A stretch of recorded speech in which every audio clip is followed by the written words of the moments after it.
Kayo mga congressman at senador, paulit-ulit na lang kayo sa upuan ninyo. Paulit-ulit yung taon. Pero wala naman kayong nagagawa sa taong bayan. Ano bang nagagawa ninyo? Wala.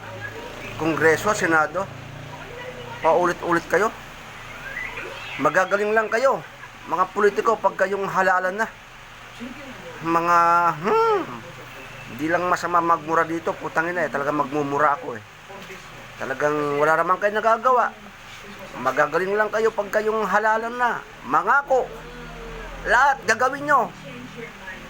Mangako sa taong bayan, pero talagang wala kayo nagagawa. Nakakabwisit kayo. Ito na naman kayo sa mga TV, sa mga patalastas. Kung ano na naman yung patalastas na ginagawa ninyo.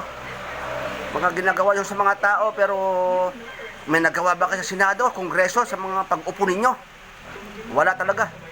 Wala.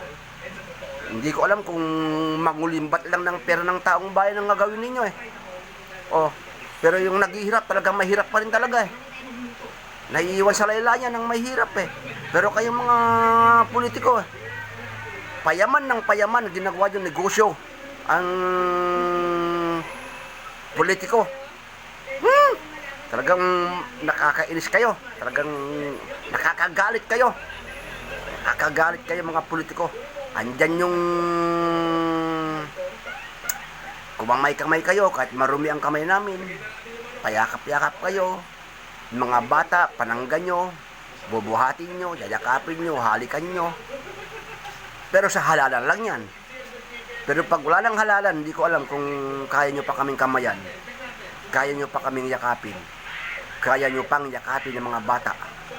Wala na, nakaupo na kayo nanalo na kayo sa pangako ninyo Hindi nyo magawa yan, yakapin kami. Wala na. Kaya nakakainis talaga kayo mga politiko. Pagbigyan nyo naman ng iba.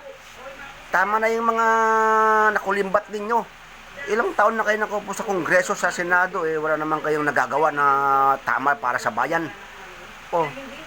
Ayun na naman, halalan na naman. Diyan kayo magagaling.